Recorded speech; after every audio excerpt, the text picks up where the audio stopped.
마태복음 7장 7절에서 11절 말씀이고요. 신약 10페이지에 있습니다. 구하라 그리하면 너희에게 주실 것이요 찾으라 그리하면 찾아낼 것이요 문을 두드리라 그리하면 너희에게 열릴 것이니 구하는 이마다 받을 것이요 찾는 이는 찾아낼 것이요 두드리는 이에게는 열릴 것이니라. 너희 중에 누가 아들이 떡을 달라 하는데 돌을 주며 생선을 달라 하는데 뱀을 줄 사람이 있겠느냐. 너희가 악한 자라도 좋은 것으로 자식에게 줄 줄 알거든 하물며 하늘에 계신 너희 아버지께서 구하는 자에게 좋은 것으로 주시지 않겠느냐. 아멘. 아주 박수의 제목이 특별합니다. 우리 이형 목사님과 함께 행복한 신앙생활 하시는 수정교회에 다시 와서 설교할 수 있게 되어서 기쁘고 감사합니다. 수정교회 하면 제가 생각나는 게 저력이 있는 교회다, 이걸 느꼈는데요. 우리 교회하고 비슷한 타이밍에 강을 건축을 했거든요. 그런데 헌당을 우리보다 훨씬 더 빨리 하는 걸 보면서 저력이 있는 교회다 하는 걸 10년 전에도 느꼈습니다. 오늘 코로나가 지나고 나서 오늘 와보니까 또 저력이 느껴지는 게 오후 예배 찬양대가 정상 가동하고 있구나. 또 우리 어린이들이 오늘 예배 참석하는 인원이 이 본당과 또 중청에 제법 한 10명 이상 이렇게 참석하는 모습을 보면서 수정교회가 미래도 밝구나, 이런 생각을 했습니다. 우리 수정교회가 앞으로도 이렇게 이 저력을 가지고 노회에, 다른 교회에도 선한 영향력을 많이 끼치게 되시기를 축복합니다. 오래전에 우리 교회에 낚시를 좋아하는 부목사가 있었습니다. 거기다가 가덕도가 처가인 강도사도 있었습니다. 그래서 이 친구들이 작당을 해가지고 목사님, 이번 공휴일에 낚시하러 한번 갑시다 그래요. 저는 개인적으로 산골 사람이고 낚시를 한 번도 해본 적이 없고 끌려가 보긴 했습니다. 낚시의 맛도 모르고. 그런데 끌려갔는데 이전에 기억이 아주 안 좋습니다. 한 마리도 잡아본 적이 없어요. 정말 재미없더라고요. 그래서 나는 이런 사정을 이야기를 하면서 너희들끼리 갔다 오너라 했더니만 아니래요. 자기들이 배도 빌려 나왔대요. 그래서 배 타고 나가면은 물 반 고기 반입니다. 그러니까 목사님은 그냥 우리한테 맡겨놓으시고 와서 점심 회를 마음껏 드시면 됩니다.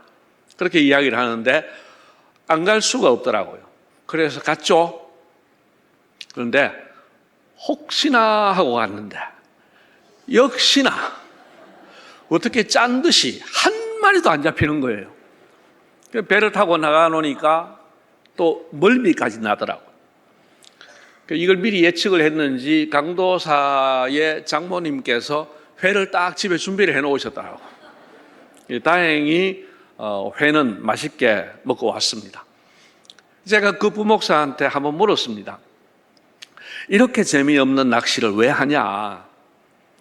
그랬더니만 그 친구 하는 말이, 목사님, 오늘은 죄송하기도 했습니다만 낚시를 할 때에 이 고기가 물 때에 이 짜릿한 손맛은 정말 기가 막힙니다. 그래서 간대요. 그러면서 이제 목사니까 이제 드는 생각이, 이런 생각이 들었습니다. 우리 교회 교인들 중에도 예수 믿는 맛을 알고 신앙생활하면 낚시를 앞두고 있는 낚시꾼들이 즐거워하는 즐거움으로 신앙생활을 하겠구나. 그런데 예수 믿는 맛을 모르고 신앙생활하면 낚시가 너무 재미없는 제가 낚시하러 간 것하고 비슷하겠구나, 이런 생각이 들었습니다. 그래서 오늘 여러분들에게 축복하고 싶고 또 묻고 싶은 것은, 여러분이 정말 예수 믿는 맛을 알고 신앙생활 하시는지요? 좋으신 하나님 아버지를 알고 신앙생활을 하시는지 묻고 싶고, 또 축복하자면은 예수 믿는 맛을 알고 누리면서 좋으신 하나님 아버지를 경험하면서 예수 믿게 되시기를 주님의 이름으로 축복합니다. 이미 잘하고 있는 분들이지만 잘하고 계신 분들이 더 잘하면은 또 좋을 것 같아서 이 말씀을 드립니다. 저는 오늘 여러분에게 제가 경험한 좋으신 하나님 아버지를 좀 소개하려고 합니다. 저희 아버지 어머니는 1961년도에 결혼을 하셨습니다. 그리고 제가 그 당시는 국민학교죠. 국민학교 6학년 때 아버지가 연세가 38살이었는데 중풍에 걸렸어요. 제가 38살이 지나고 보니까 우리 아버지가 38에 중풍 걸린 게 어떤 느낌이었을까를 짐작을 하면서 이렇게 젊은 나이에 중풍이 걸리셨구나. 더 마음이 아파지더라고요. 38에 중풍이 걸리셨는데 어째해서 낫기는 나으셨어요. 그런데 가장으로서 생계를 책임질 정도로 나아지지는 않았습니다. 그때 우리 할머니께서 며느리인 제 어머니에게 아주 명언을 하셨습니다. 며느리를 불러놓고 하는 말이, 내 아들은 내가 책임질 테니까 네 자식들은 네가 책임져라. 아주 계산이 분명하시더라고요. 그런데 당신의 아들은 아들이고 며느리의 아들은 아들이 아니고 자식들이더라고요. 그래서 네가 자식들 책임져라. 우리 어머니가 시골에서 할 수 있는 것도 없고, 그래서 제 외삼촌인 우리 어머니의 오빠 되시는 제 외삼촌이 소개를 해가지고 어느 권사님께서 운영하시는 고아원에, 그냥 고아로 맡기는 건 아니고 어머니가 거기서 일을 하면서 사남매가 고아원에서 자랄 수 있도록 그렇게 길을 열어주셨습니다. 이제 아버지하고 헤어져서 어머니와 함께 가기는 하지만은 이제 고아원에 가야 되는 상황입니다. 어느 날 어머니가 저를 불렀습니다. 제 나이 13살이지만은 장남이라고 불러놓고 어머니께서 이런 말씀을 하세요. 내가 너를 임신하고부터 지금까지 하루도 빠짐없이 너 대학 졸업시켜달라고 기도했는데 그렇게 그렇게 말을 더 이상 이어가지 않으셨습니다. 그 뒤에 말은 그런 거였습니다. 결국 이렇게 되고 말았구나. 하나님 그 기도 안 들어주시네, 이런 거였습니다. 그 뒤에 아버지의 또 다른 아주 가난했던 친구 한 분이 주님 오실 때까지 이거 밝히지 마라 하시면서 그때 당시로는 상당한 금액의 돈을 주셔가지고 그거 가지고 이제 고아원에 가지 않고 그냥 어렵게 살기는 살았습니다. 제 어머니의 그 기도에 대해서 여러분들은 감을 못 잡으실 거예요. 또 저하고 비슷한 동년배라 할지라도 그 당시 대학 가는 게 대수라고 하실 수 있습니다. 근데 제가 살던 그 시골 깡촌에서는 우리 어머니는 중학교도 못 가보신 분이고 정말 가진 것이 없은 분이고, 그리고 1961년도니까 우리나라가 제일 가난하던 시절입니다. 그 시절에 아이를 임신을 해서 이 아이를 대학 졸업시켜 주세요 하는 것은 무모한 기도였습니다. 사람들이 들으면은 아이고 택도 없는 소리를 하는구나, 이런 정도의 기도였습니다. 아니나 다를까 참 어려웠습니다. 제 다른 친구들보다도 제가 훨씬 더 어려웠습니다. 중학교를 가야 되는데 중학교 갈 등록금이 없는 거예요. 그 당시에 등록금을 제가 잊지 못합니다. 1290원, 11,000원도 아니고 10,000원하고 290원이 중학교 등록금이었어요. 그게 없어서 중학교를 가지 못하는 그런 상황이었는데 우리 외사촌 형님께서 그 10,290원 등록금을 대주셔가지고 겨우 중학교를 갔어요. 근데 등록금은 한 번만 내는 게 아니잖아요. 3개월마다 등록금을 내라고 하는데 등록금이 체납이 되면은 공고문이 붙어요. 언제까지 내라고. 안 내면은 학교 오지 말라고. 거기에 이제 단골 메뉴로 제가 이름이 들어갔죠. 고등학교 지나갈 때도 어려웠고 대학 지나갈 때도 어려웠고 대학 가서도 그만둘 수밖에 없는 상황들도 있었지만 어머니의 기도는 하나님께서 들어주셨습니다. 제가 대학을 졸업했을 뿐만 아니라 제 동생들까지 4남매가 모두 대학을 졸업했고 3형제는 대학원까지 졸업을 하고 하나는 박사가 되었습니다. 여러분, 무모한 기도, 계산이 나오지 않는 어머니의 기도에 하나님은 넘치도록 응답해 주셨습니다. 하나님은 참으로 좋으신 아버지이십니다. 할렐루야. 제가 1997년도 4월에 현재 한울교회, 그 당시에는 새신평교회에 제가 부임을 했습니다. 36살에 부임을 했는데요. 제가 그 당시에 교회 부임을 해보니까 교회 건물이 땅은 200평이고 교회당은 1층에 슬라브 건물 100평이 있었습니다. 그 100평 중에 20평은 관리집사 사택이었고 80평이 이제 교회당 본당과 유아실, 현관 다 포함된 게 80평. 그리고 이제 중층으로 2층에다가 조립식으로 60평을 지어 놓은 게 전부였습니다. 건축을 해야만 하는 상황이었습니다. 다행히 목사와 장로님들과 교인들의 마음이 하나로 모아졌는데 하나로 모아진 방향은 굉장히 현실적이었습니다. 우리 교회가 1년 예산이 2억 정도밖에 되지 않는데 또 헌금을 한다 한들 별로 할 사람도 없는데 그러니 요 200평 땅에 맞게 건축을 하는데 총 예산은 절대로 10억을 넘기지 말자. 우리가 한 3억 정도 모을 수 있으니까 한 6, 7억 정도 부채 질 수 있도록 그렇게 계획을 세우는데 모두가 다 마음이 모아졌습니다. 아주 합리적인 부채 규모입니다. 그런데 이제 설계를 맡겼는데 설계가 다 되어갈 무렵에 교회 바로 옆에 집에서 연락이 왔어요.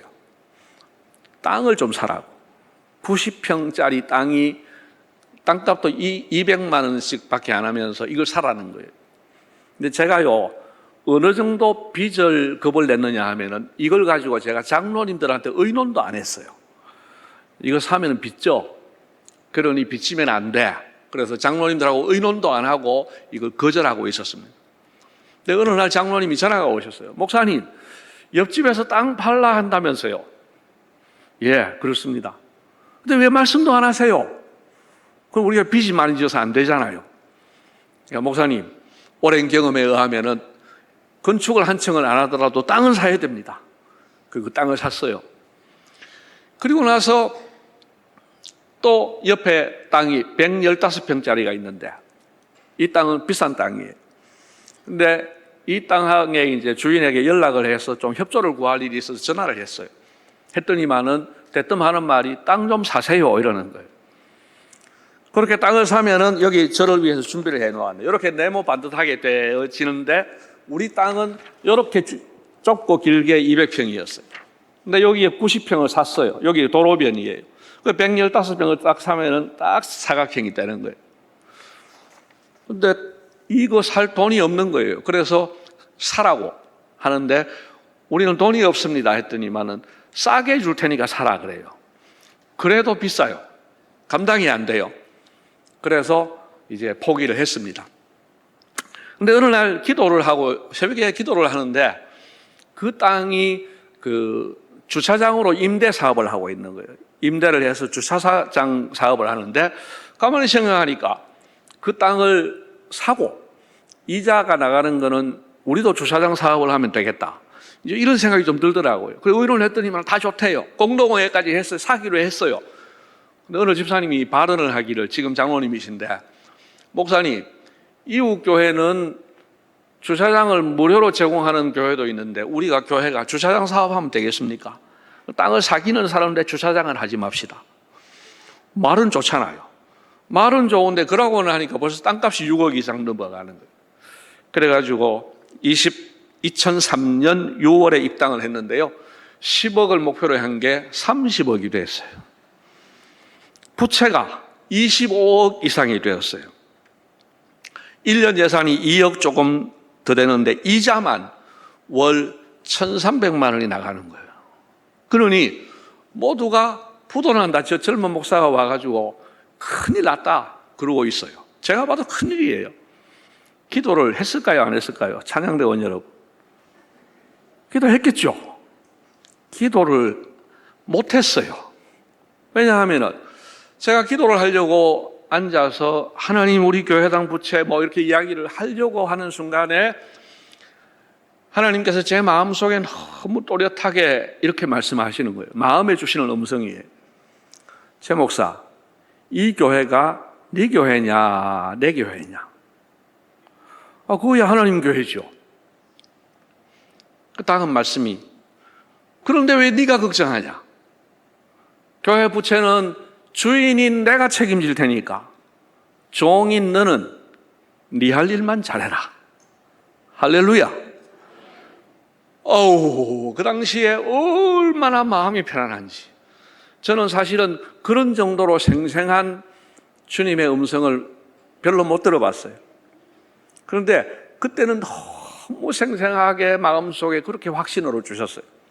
그래서 교회는 빚 갚아달라고 기도했지만 저는 빚 갚아달라고 기도를 안 했습니다. 할 필요가 없었습니다.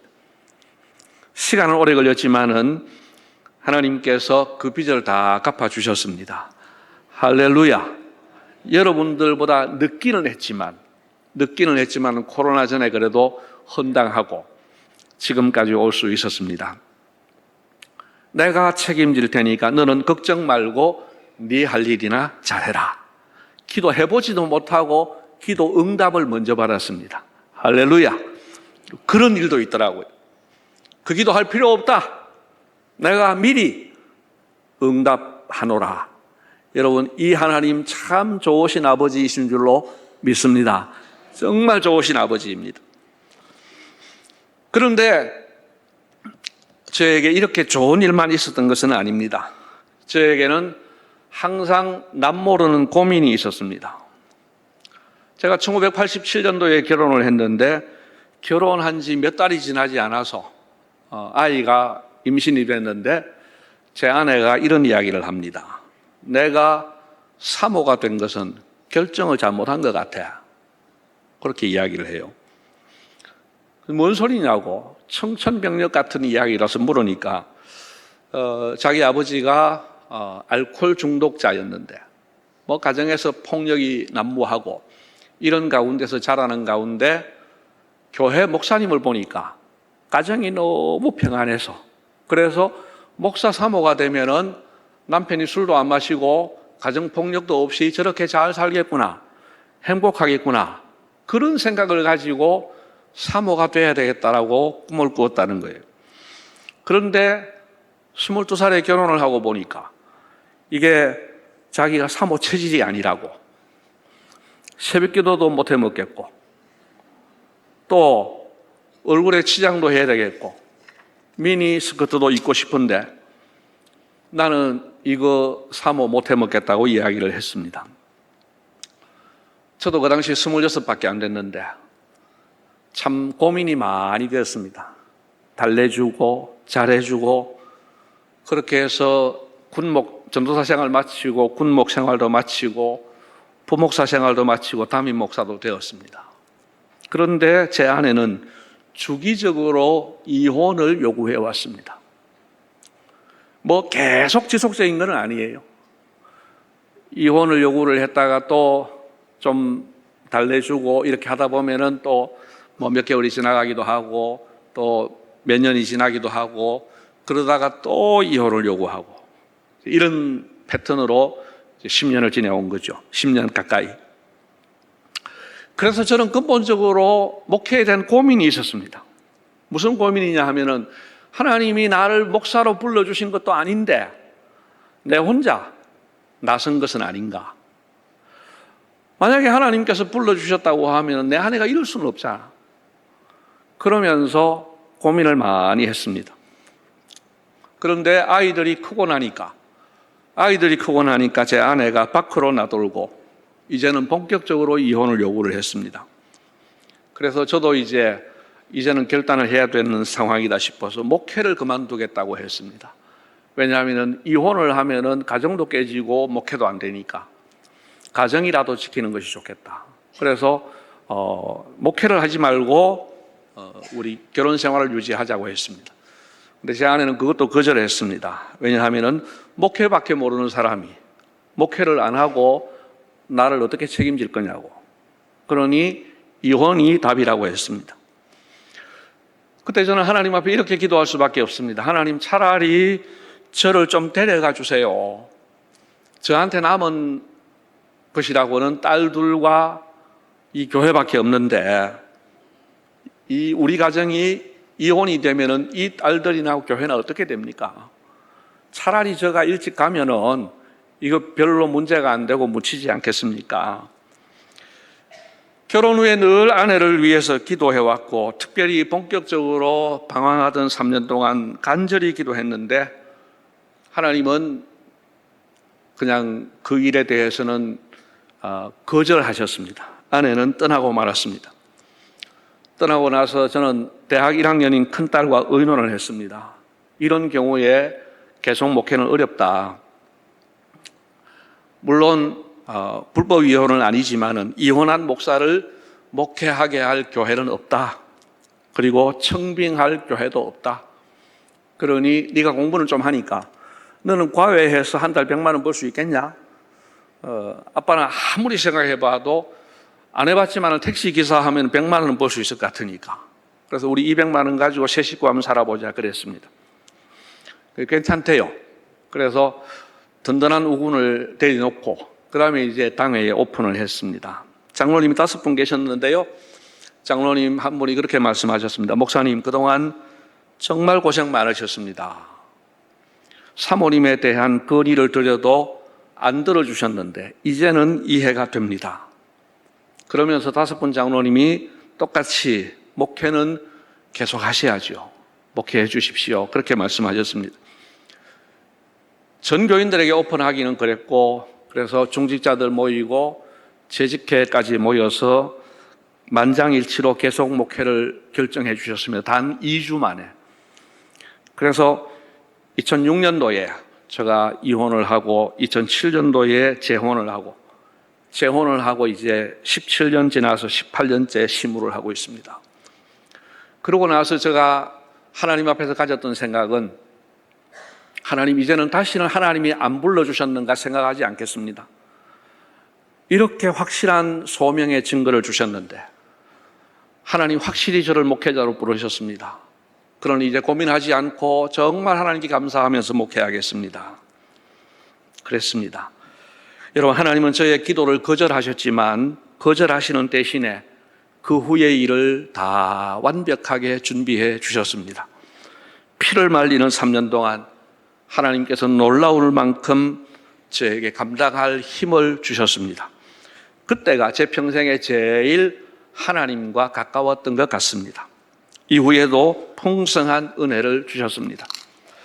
여러분, 하나님 아버지는 정말 좋으신 아버지였습니다. 할렐루야!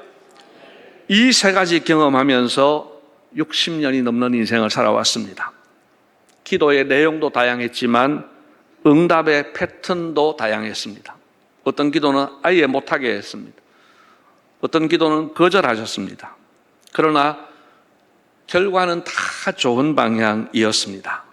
여러분, 제가 경험한 하나님 아버지는 너무너무 좋으신 아버지이십니다. 할렐루야! 이제 여러분을 위해 2가지 축복을 하고자 합니다.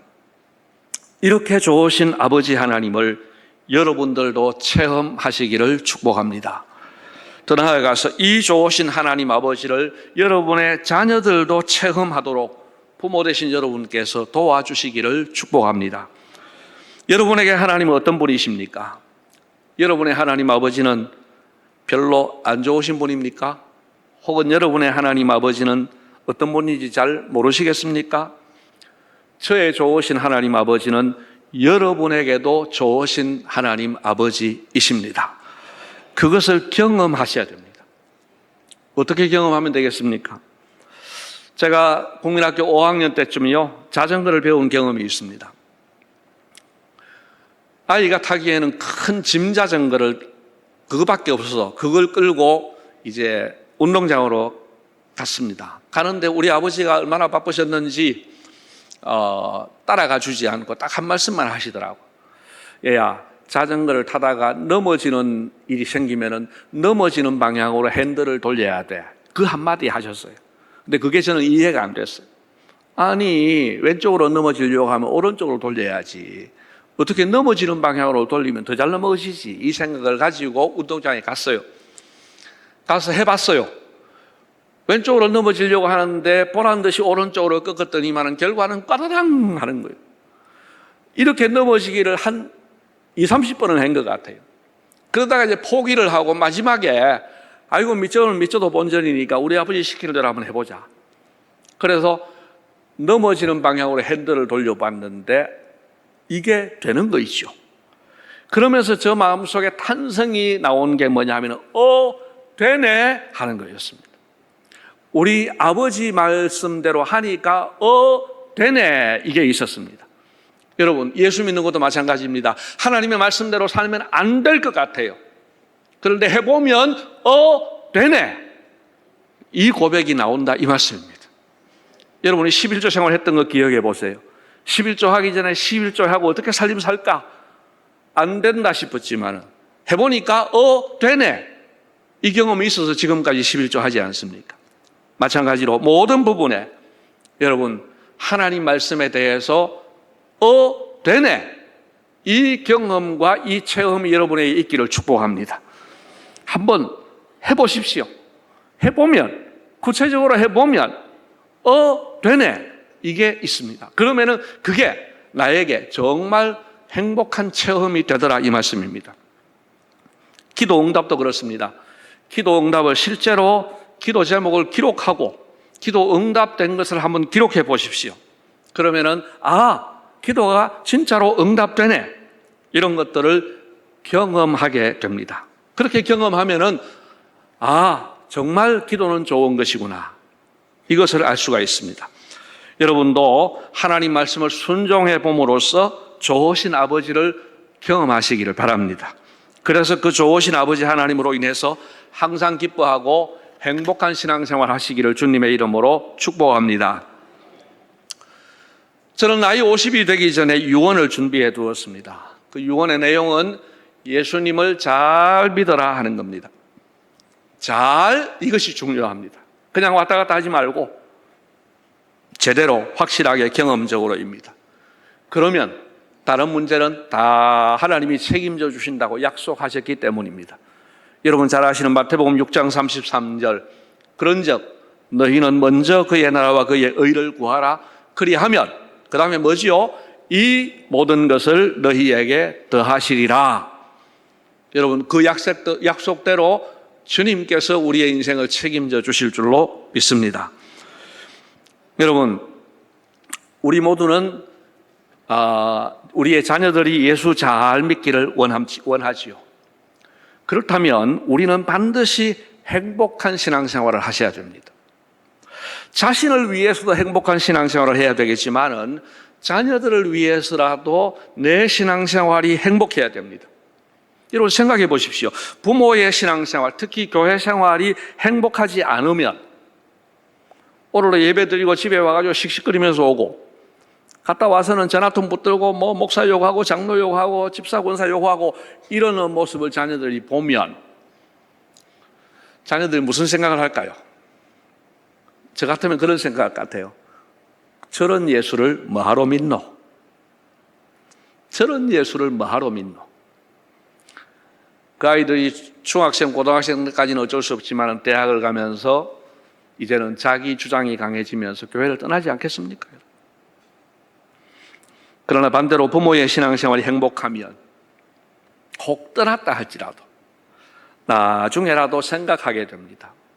자기가 아버지 나이쯤 됐을 때 옛날 우리 부모님은 고단한 인생살이를 하면서도 어떻게 그렇게 행복했을까? 더듬어 보면서 우리 아버지 우리 어머니의 행복의 그 셈은 신앙생활이어서 교회생활이어서 이걸 깨닫게 되면 중년이 된 우리의 자녀들이 교회를 혹 떠났다 할지라도 우리 아버지를 행복하게 했던, 우리 어머니를 행복하게 했던 그 신앙생활 이 자리에 다시 돌아오게 될 줄로 믿습니다. 그래서 부모가 행복한 신앙생활 하는 것이 너무너무 중요합니다. 다시 말씀을 드립니다. 최소한 내가 내 자녀들 예수 믿는 일에 방해는 되지 말아야 하지 않겠습니까? 도움이 되어야 하지 않겠습니까? 그러기 위해서는 우리 자신이 예수 믿는 맛을 알고 예수 안에서 행복해야 된다, 이 말씀입니다. 헌신 예배를 드리는데 헌신도 억지로 되는 것 아닙니다. 내 신앙생활이 행복하지 못한데 헌신하면 억지 헌신이 됩니다. 그러나 내 신앙생활이 행복하면 기쁨으로 헌신하게 되는 거죠. 여러분, 예수 안에서 행복한 삶을 사는 것은 나를 봐서도, 내 자녀선들을 봐서라도 너무너무 중요한데 그 비결이 무엇입니까? 그것은 좋으신 아버지 하나님을 내가 경험으로 체험하는 것입니다. 여러분, 기도 응답을 체험해 보시기를 축복합니다. 순종하면 진짜로 복이 되는 것을 체험해 보시기를 바랍니다. 큰 어려움 가운데서도 세밀하게 인도하시고 공급하시는 주님을 체험해 보시기를 바랍니다. 그러면 예수 믿는 맛을 내가 누리면서 행복한 인생을 살 수 있습니다. 교회 생활하면서 혹 부닥치는 일이 있다 할지라도 자신의 행복한 신앙생활에 손해되지 않는 범위로 그렇게 주님께 맡기고 가십시오. 그게 내가 사는 길이고 내 자녀가 사는 길이고 자녀들이 신앙생활을 잘해야 손주들까지도 잘할 수 있지 않겠습니까? 오늘 삼려전도회를 보니까 저하고 비슷한 연령대이신 것 같은데 한 60쯤 됩니까? 너무 많이 잡은 거예요? 50대? 뭐 50대도 60하고 비슷한 거예요.